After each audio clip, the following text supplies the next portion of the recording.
संविधान बचाने वालों की संख्या संविधान मिटाने वालों से ज्यादा है। ये बात आप याद रखिए कि इस देश के अंदर जब जब आंच इस देश के संविधान पे आएगी, यानी आंच इस देश की कलम पर आएगी, तब तब इस देश के बचाने वाले लोग सड़कों पर उतरेंगे। भारतीय जनता पार्टी जो अपनी अयोध्या की धरती ना बचा सकी, वो भारतीय जनता पार्टी जो अमेठी ना बचा सकी, वो भारतीय जनता पार्टी कैसे जीती। दूसरी बात यह कि आज नरेंद्र मोदी का विरोध सड़कों से लेकर पार्लियामेंट तक हर जगह नजर आ रहा है। वो समय दूर नहीं जब नरेंद्र मोदी जी इस देश की जनता के आगे हाथ जोड़ेंगे और माफी मांगेंगे। सिर्फ नरेंद्र मोदी नहीं, पूरी भाजपा माफी मांगेगी कि हमसे गलती हुई, कि हमने इस देश में नफरत का बीज बोया, हमने इस देश को तोड़ने का काम किया, हमने इस देश की संपत्तियों को बेचने का काम किया, हमने इस देश के नौजवान के भविष्य के साथ खिलवाड़ करने का काम किया। अब ये पार्लियामेंट आपको नजर आएगी अटल बिहारी वाजपेयी जी के टाइम की, ये पार्लियामेंट आपको नजर आएगी मनमोहन सिंह के टाइम की, ये पार्लियामेंट आपको नजर आएगी श्रीमती इंदिरा गांधी जी के समय की, ये पार्लियामेंट आपको नजर आएगी लाल बहादुर शास्त्री जी के समय की, जिस वक्त पर आवाज उठाई जाती थी इस देश के लिए, इस देश के नौजवान के लिए, इस देश के भविष्य के लिए। अब वो वाला नहीं है कि मोदी जी अकेले बोलेंगे, स्पीकर जो है क्या कहते हैं उनके वायर काट दिए जाएंगे, उनकी आवाज को स्टॉप कर दिया, माइक म्यूट कर दिया जाएगा, माइक म्यूट कर दिया जाएगा। अब वो वाली पार्लियामेंट नहीं है, या किसी का भी आपने जो है उसको बाहर कर दिया, पार्लियामेंट से सदस्यता रद्द कर दी, वो वाली पार्लियामेंट नहीं है। एक पिता सुबह से रिक्शा लेकर निकलता है अपने बेटे को डॉक्टर बनाने के लिए, बेटी को इंजीनियर बनाने के लिए, लेकिन सरकार जब पेपर लीक होता है तो उनके दिल पर चोट पड़ती है, बच्चियों के दिल पर, लेकिन सरकार को कोई फर्क नहीं पड़ता। ये जितनी बेटियां बैठी हैं इनमें से किसी के पिता गृह मंत्री हैं क्या? नहीं है ना। जिनके पिता गृह मंत्री हैं वो बिना पेपर दिए, बिना क्रिकेट खेले बीसीसीआई में बैठे हुए हैं। जिनके पिताजी स्पीकर थे वो आईएएस बनकर बैठी हुई हैं।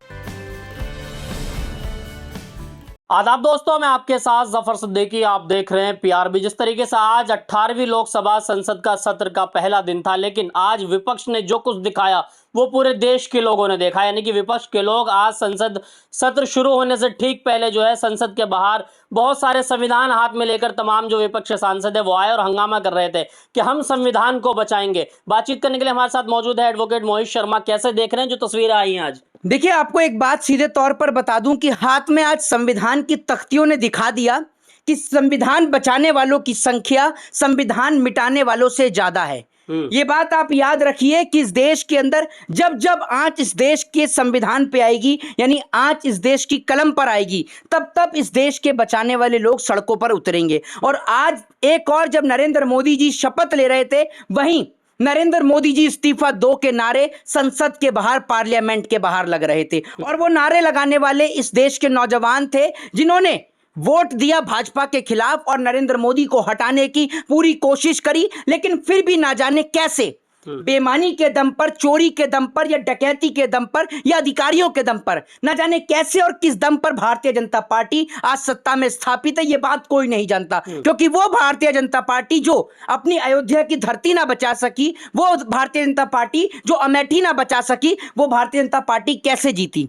दूसरी बात यह कि आज नरेंद्र मोदी का विरोध सड़कों से लेकर पार्लियामेंट तक हर जगह नजर आ रहा है। सड़क से लेकर पार्लियामेंट तक की जब आप बात करेंगे तो मोदी के खिलाफ आज नौजवान से लेकर देश के किसान से लेकर सरहद के जवान तक हर एक व्यक्ति आज नरेंद्र मोदी के खिलाफ है और सिर्फ ये कह रहा है भाजपा हटाओ, देश बचाओ। मोहित शर्मा, आज जब प्रधानमंत्री नरेंद्र मोदी खुद संसद के अंदर जो है सांसद पद की शपथ लेने जब आगे की तरफ बढ़े, वहीं सामने बैठे राहुल गांधी ने उनको संविधान की कॉपी दिखाई और खामोश रहे, सिर्फ ऐसे हिलाया। तो उसके बाद प्रधानमंत्री ने उनकी तरफ हाथ जोड़कर उनका अभिवादन किया। देखिए, एक बात मैं आपको बता दूं सीधे तौर पर, नरेंद्र मोदी जी ने तो अभी राहुल गांधी के आगे हाथ जोड़े हैं। अब वो समय दूर नहीं जब नरेंद्र मोदी जी इस देश की जनता के आगे हाथ जोड़ेंगे और माफी मांगेंगे। सिर्फ नरेंद्र मोदी नहीं, पूरी भाजपा माफी मांगेगी कि हमसे गलती हुई, कि हमने इस देश में नफरत का बीज बोया, हमने इस देश को तोड़ने का काम किया, हमने इस देश की संपत्तियों को बेचने का काम किया, हमने इस देश के नौजवान के भविष्य के साथ खिलवाड़ करने का काम किया। वो समय दूर नहीं जब नरेंद्र मोदी और पूरी भाजपा इस देश की जनता के सामने हाथ जोड़ेगी। ये बात मैं आपके दावे के साथ कह रहा हूं। और हाथ जोड़ेगी, और हाथ जोड़ते हुए कई बीजेपी के नेता आपको जेल में भी जाते हुए नजर आएंगे, दावे से कहता हूं। नहीं, हाथ जोड़ने की बात राहुल गांधी के सामने एक बड़ी बात इसलिए क्योंकि कुछ टाइम पहले जब मीडिया ने सवाल किया था तो नरेंद्र मोदी ने कहा था कि कौन राहुल गांधी। आज वो राहुल गांधी इतने ज्यादा बड़े नजर आए कि हाथ जोड़ने की जरूरत पड़ गई। देखिए, एक चीज मैं बता देता हूं, जो नेता इस देश के विपक्ष के नेता को नहीं पहचानता वो अहंकारी है। और वो अहंकारी नेता आपको साफ नजर आते हैं, अहंकार में चूर नरेंद्र मोदी जी। वो नरेंद्र मोदी जी जो चाहते थे कि हम 400 पार का बहुमत लेकर आए, जिन नरेंद्र मोदी ने अपने दम पर मीडिया को खरीदा, मैं खुलेआम कहता हूं कि नरेंद्र मोदी सरकार ने मीडिया को खरीदा, उद्योगपतियों के दम पर मीडिया को खरीदने का काम किया और कई न्यूज चैनल्स के कर्जे भाजपा सरकार के राज में माफ भी हुए। तो मीडिया को खरीदने के बाद भी आज नरेंद्र मोदी की यह हालत हो गई कि जहां नारा लग रहा था कि अब की बार 400 पार, जनता ने दिखा दिया कि 300 पार भी आप नहीं आ पाओगे, अपने दम पे आप सरकार भी नहीं बना पाओगे। ये बात इस देश की जनता ने दिखाने का काम नरेंद्र मोदी सरकार को किया। जब मोदी सरकार के एक मंत्री जिनका नाम धर्मेंद्र प्रधान है, जब शपथ लेने के लिए चलते हैं तो किस तरीके से संसद के अंदर और संसद के बाहर नारे लगते हैं, नीट को लेकर, नीट के पेपर को लेकर, जी जिस तरीके से आपने देखा शेम शेम के जो है नारे सदन के अंदर गूंजते हैं और सदन के बाहर नौजवान चिल्ला रहे होते हैं कि मोदी जी इस्तीफा दें, नरेंद्र मोदी इस्तीफा दें। मतलब अंदर शपथ हो रही है और बाहर नौजवान कह रहे हैं कि आप इस्तीफा दीजिए। और वाकई में आज नरेंद्र मोदी जैसे व्यक्ति को आज स्वयं इस्तीफा दे देना चाहिए। मैं इसलिए कहता हूं क्योंकि आज इस देश को मार्को पोलो जैसा प्रधानमंत्री नहीं चाहिए। मार्को पोलो विश्व का सबसे बड़ा घुमक्कड़ था। कभी आपने देखा होगा बसों के पीछे भी मार्को पोलो लिखा रहता है, वो इसीलिए लिखा रहता है क्योंकि मार्को पोलो विश्व का सबसे बड़ा घुमक्कड़ था। मुझे लगता है कि नरेंद्र मोदी जी की टक्कर मार्को पोलो से है। तो इस देश को मार्को पोलो जैसा प्रधानमंत्री नहीं चाहिए जो पूरे विदेश में घूमता रहे और देश की ओर ध्यान ही ना दे। इस देश को एक ऐसा प्रधानमंत्री चाहिए जो देश को चला सके, देश के नौजवानों को रोजगार दिला सके, देश के किसानों को उनका हक दिला सके, देश के जवानों को सुरक्षित कर सके। इस देश को एक ऐसा प्रधानमंत्री नहीं चाहिए जिसके राज में बेटियों की इज्जत और आबरू लुटे, चाहे वो मणिपुर हो चाहे फिर वो उत्तर प्रदेश हो। इस देश को एक ऐसा प्रधानमंत्री नहीं चाहिए जो लोगों के घरों पर बुलडोजर चलवाने का काम करता है। मैं ये कहता हूं कि अगर कोई अपराधी है तो अपराधी को सजा देने का हक और अधिकार इस देश की न्यायपालिका यानी जुडिशरी के पास में है। एक आम नागरिक के हाथ में ये नहीं है कि एक आम नागरिक किसी को सजा दे या उसके घर पे बुलडोजर चला दे। अच्छा मोहित शर्मा, आप एडवोकेट भी हैं, मैं ये कहना चाहूंगा कि जिस तरीके से आज पहला दिन था संसद सर का और इतना इस तरीके से विरोध हुआ, अभी लोकसभा का जो स्पीकर है उसकी भी नियुक्ति नहीं हुई। क्या लग रहा है कि लोकसभा में इस बार जो है वो हंगामा और आगे की तरफ बढ़ता हुआ नजर आएगा? देखिए, अब ये देश वो देश नहीं रहा कि जो गूंगों का देश था। मैं आपको बता दूं, अब इस देश की पार्लियामेंट में परिवर्तन हुआ है। अब ये पार्लियामेंट आपको नजर आएगी अटल बिहारी वाजपेयी जी के टाइम की, ये पार्लियामेंट आपको नजर आएगी मनमोहन सिंह के टाइम की, ये पार्लियामेंट आपको नजर आएगी श्रीमती इंदिरा गांधी जी के समय की, ये पार्लियामेंट आपको नजर आएगी लाल बहादुर शास्त्री जी के समय की, जिस वक्त पर आवाज उठाई जाती थी इस देश के लिए, इस देश के नौजवान के लिए, इस देश के भविष्य के लिए। अब वो वाला नहीं है कि मोदी जी अकेले बोलेंगे, स्पीकर्स जो है क्या कहते हैं वो उनके वायर काट दिए जाएंगे, उनकी आवाज को स्टॉप कर दिया, माइक म्यूट कर दिया जाएगा, माइक म्यूट कर दिया जाएगा। अब वो वाली पार्लियामेंट नहीं है, या किसी का भी आपने जो है उसको बाहर कर दिया, पार्लियामेंट से सदस्यता रद्द कर दी, वो वाली पार्लियामेंट नहीं है। अब पार्लियामेंट में मेजॉरिटी बराबर की है, सत्ता पक्ष और विपक्ष दोनों की। दूसरी बात यह कि नीतीश कुमार और चंद्रबाबू नायडू, सबसे बड़ा सवाल तो यह कि अपने समर्थकों से आंख और नजरें कैसे मिलाएंगे। मुझे तो इस बात का डर है कि कहीं सड़क पर जो उतरी जनता जो चंद्रबाबू नायडू का विरोध कर रही है, उनके पुतले जला रही है, कहीं चंद्रबाबू नायडू का साथ छोड़कर उन्हीं के एमपी भक्कर विपक्ष में ना आ जाएं। कोई बड़ी बात नहीं अगर भाग के चले जाएं, क्योंकि चंद्रबाबू नायडू ने स्पीकर पद की मांग की थी और अभी तक उस पर कोई सहमति नहीं बन पाई और स्पीकर पद का 26 तारीख को नियुक्ति होना। देखिए, एक चीज मैं आपको बताता हूं, अगर चंद्रबाबू नायडू को स्पीकर का पद नहीं मिलता तो निश्चित तौर पर चंद्रबाबू नायडू के समर्थककार नाराज होंगे और नाराज में होकर यह भी हो सकता है कि चंद्रबाबू नायडू के एमपी जो है वो चंद्रबाबू नायडू का साथ छोड़कर कांग्रेस पार्टी में यानी इंडिया अलायंस में शामिल हो जाएं। अच्छा, प्रॉम्प्टर स्पीकर को लेकर बात कर लेते हैं कि ये एक ऐसा रूल है सदन का कि जो सबसे ज्यादा बार का सांसद होता है उसको प्रॉम्प्टर स्पीकर का पद दिया जाता है, लेकिन 7 बार के सांसद जो है जो आज प्रॉम्प्टर स्पीकर बनाए गए, जबकि 8 बार के सांसद ऑलरेडी पार्लियामेंट में हैं, जो हैं 8 बार के जी उनको नहीं बनाया गया। तो मैं आपको बताता रहा हूँ, ये जो संविधान की तख्तियां लेकर पार्लियामेंट के अंदर जो इंडिया अलायंस के सांसद जो बैठे हुए थे, उनका मोटिव भी यही था कि जो संविधान को आप तार तार कर रहे हैं, बाबा साहब भीमराव अंबेडकर ने जो संविधान बनाया था, संविधान बनाया ही इस देश के लिए था, इस देश के लोगों के लिए था, इस देश की डेमोक्रेसी के लिए था कि इस देश के लोग आजादी के साथ इस देश में रह सकें। लेकिन आज लोगों को धरना और प्रदर्शन भी नहीं करने दिया जा रहा। राहुल गांधी जो लगातार नीट पर युवाओं से, नौजवानों से चर्चा कर रहे हैं, अखिलेश यादव हो, तमाम लोगों के बड़े बड़े जो पॉलिटिशियंस हैं उनके ट्वीट सामने आ रहे हैं, तो उसके पीछे का कारण यही है। उसके पीछे का कारण यही है कि नरेंद्र मोदी सरकार जो संविधान की लगातार धज्जियां उड़ा रही है और मोदी सरकार के एक समर्थक कार ने ये भी कहा था कि अगर मोदी जी की 400 पार सीटें आ जाती हैं तो इस देश का वो संविधान बदल देंगे। मैंने उनको तब भी ये बात कही थी और आज भी ये कहूंगा कि संविधान बदलने का सपना देखने वाले खुद बदल जाएंगे, लेकिन उनकी औकात इतनी नहीं कि बाबा साहब के संविधान को बदलना तो दूर की बात, उसे आप छू भी नहीं सकते, ये याद रखिएगा। अच्छा, कुछ लोग आज सुबह से सोशल मीडिया पर जो ट्रेंड चल रहा है संसद को लेकर, लोगों ने ये भी लिखना शुरू किया कि संसद सत्र तो आज शुरू हुआ है, आज लोगों ने विरोध शुरू किया। विरोध तो इनका पहले से ही है। एक तरफ कंगना रनावत को जो है वो सांसद बनने के बाद उन पर थप्पड़ का हमला किया जाता है,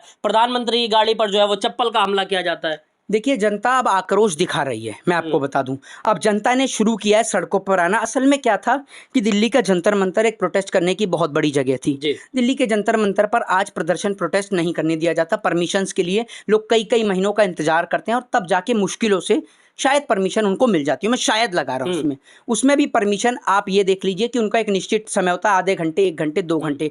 मतलब डेमोक्रेसी का मतलब क्या है? डेमोक्रेसी का मतलब है कि हम सत्ता पक्ष के खिलाफ विरोध प्रदर्शन कर सकें, लेकिन आज विरोध प्रदर्शन नहीं करने दिया जा रहा। बेटियां, जिस देश में बेटियों की पूजा की जाती है, 9 दिन दुर्गा के रूप में उनको पूजा जाता है, उस देश के अंदर बेटियों को बड़ी बेरहमी के साथ पकड़कर डिटेन किया जाता है। सिर्फ कारण क्या था? सिर्फ कारण ये था कि वो बेटियां, देश की बेटियां आवाज उठा रही थी कि नीट का पेपर, यूजीसी का पेपर जो लीक हुआ है उसको लेकर बेटियां आवाज उठा रही थी। क्योंकि देश की बेटियां मेहनत करती हैं। किसी के पिता रिक्शा चलाते हैं तो किसी के पिता सब्जी बेचते हैं, तो किसी के पिता प्राइवेट कंपनी में जॉब करते हैं और उसके बाद बड़ी मेहनत और मशक्कत के बाद अपनी बेटियों को, अपने बच्चों को पढ़ाने का काम करते हैं, सिर्फ इस उम्मीद और इस आशा पे कि कल को उनकी बेटियां पढ़ लिख कर डॉक्टर बनेंगी, इंजीनियर बनेंगी। लेकिन सरकार उन रिक्शे वालों की, उन सब्जी वालों की, उन प्राइवेट नौकरी करने वालों के मंसूबों पर पानी फेर देती है। उनका पेपर लीक कराकर उनकी प्रतिभा को ढकने का काम इस देश की सरकार करती है। क्योंकि उनके पिताजी, ये जो बेटियां धरने प्रदर्शन पर बैठी है ना, इनमें से किसी के भी पिताजी देश के गृह मंत्री नहीं है, ना ही इनके पिताजी अंबानी है, अडानी है, ना टाटा है, ना बिरला है। ये एक मिडिल क्लास फैमिली से आती हैं जिनके पिता सपना देखते हैं कि मेरी बेटी डॉक्टर बनेगी तो इस देश के लोगों का इलाज करेगी, मेरा और मेरे देश का नाम रोशन करेगी, मेरे तिरंगे का नाम रोशन करेगी। इसी उम्मीद में एक पिता सुबह से रिक्शा लेकर निकलता है अपने बेटे को डॉक्टर बनाने के लिए, बेटी को इंजीनियर बनाने के लिए। लेकिन सरकार जब पेपर लीक होता है तो उनके दिल पर चोट पड़ती है, बच्चियों के दिल पर। लेकिन सरकार को कोई फर्क नहीं पड़ता। ये जितनी बेटियां बैठी हैं, इनमें से किसी के पिता गृह मंत्री हैं क्या? नहीं है ना। जिनके पिता गृह मंत्री हैं वो बिना पेपर दिए, बिना क्रिकेट खेले बीसीसीआई में बैठे हुए हैं। जिनके पिताजी स्पीकर थे वो आईएएस बनकर बैठी हुई हैं। तो भैया, इन गरीब बेटियों के ना तो पिता, ना तो डॉक्टर हैं, ना तो इनके पिता नेता हैं, ना इनके पिता गृह मंत्री हैं। ये गरीब परिवार की बच्चियां जो अपने हक और अधिकार की लड़ाई लड़ रही हैं। लेकिन देश का दुर्भाग्य है कि सरकार को जहां इनकी समस्या को सुनना चाहिए, मीडिया को जहां इनकी समस्या पर नेताओं से चर्चा करनी चाहिए, वो मीडिया चापलूसी कर रही है सरकार की। वो मीडिया दिखा रही है कि इसकी जिम्मेदार कांग्रेस है, कांग्रेस के टाइम में इतने पेपर लीक होते थे, अब इतने हो रहे हैं। मैं आपसे पूछना चाहता हूं कि जब जनता बीजेपी को लेके आई थी तो परिवर्तन करने के लिए लेके आई थी, इसलिए नहीं लेके आई कि कांग्रेस ने क्या किया। जब कांग्रेस ने जो किया, अगर आप भी वही कर रहे हैं तो फिर तो आप भी गलत हुए, तो आपको भी सत्ता को छोड़ देना चाहिए। लेकिन बीजेपी का जो मीडिया का जो काम है वो सच्चाई को दिखाने का, लेकिन मीडिया आज वो काम नहीं कर रही। इसीलिए मैं इस मीडिया को जो है वो दलाल मीडिया कहता हूं, गोदी मीडिया कहता हूं, और ये लोग बिकाऊ लोग हैं। एक आखिरी सवाल होगा मोहित शर्मा के, जिस तरीके से संसद में आज हंगामा बरपा हुआ, क्या लग रहा है कि संसद में इस बार वो तमाम मनमानियां नहीं हो पाएगी जो पहले हुआ करती थी कि रात का अंधेरा हुआ और एक कानून बना और अगले दिन वो पास हो गया? देखिए, अब वो समय नहीं है। देश में जो है वो जंगल राज वाला समय गया, जब मोदी की मनमानी चलती थी, एक डिक्टेटरशिप, एक तानाशाह सड़कों पर निकला करता था, पार्लियामेंट में घुसा करता था, और जब कोई संसद का जो प्रतिनिधि है, जो एक सांसद है, जब वो बोला करता था माइक म्यूट कर दो, सदस्यता रद्द कर दो। ये क्या था? घर छीन लो, घर छीन लो, किसी के ऊपर आरोप लगा दो कि टोटी लेके चला गया। जबकि जब आपके बाप दादाओं ने ना अच्छे घर, अच्छे खाने और कपड़े नहीं देखे थे ना, उस टाइम पर उनके पिताजी इस देश का पदभार संभाल रहे थे, इस देश के मुख्यमंत्री, इस देश के प्रधानमंत्री रह चुके थे। मैं बात कर रहा हूँ माननीय श्री मुलायम सिंह यादव जी की, जिन्होंने इस देश के जवानों के लिए वो काम किया जो शायद ही कभी कोई नेता कर पाए। और मैं आज उनको तहे दिल से धन्यवाद करता हूँ। आज वो इस दुनिया में नहीं है, लेकिन उनकी बातें और उनके किए हुए काम सदैव इस दुनिया में रहेंगे, लोगों के बीच जीवित रहेंगे। मैं इस देश के नौजवानों को बताना चाहता हूं कि जब सरहद पे हमारे देश के जवान शहीद होते थे तो उनका पार्थिव शरीर पहले लाया नहीं जाता था, लेकिन माननीय मुलायम सिंह यादव जी ने कानून पारित कराया जिसके तहत जो जवान का जो पार्थिव शरीर है वो उनके घर तक आने लगा।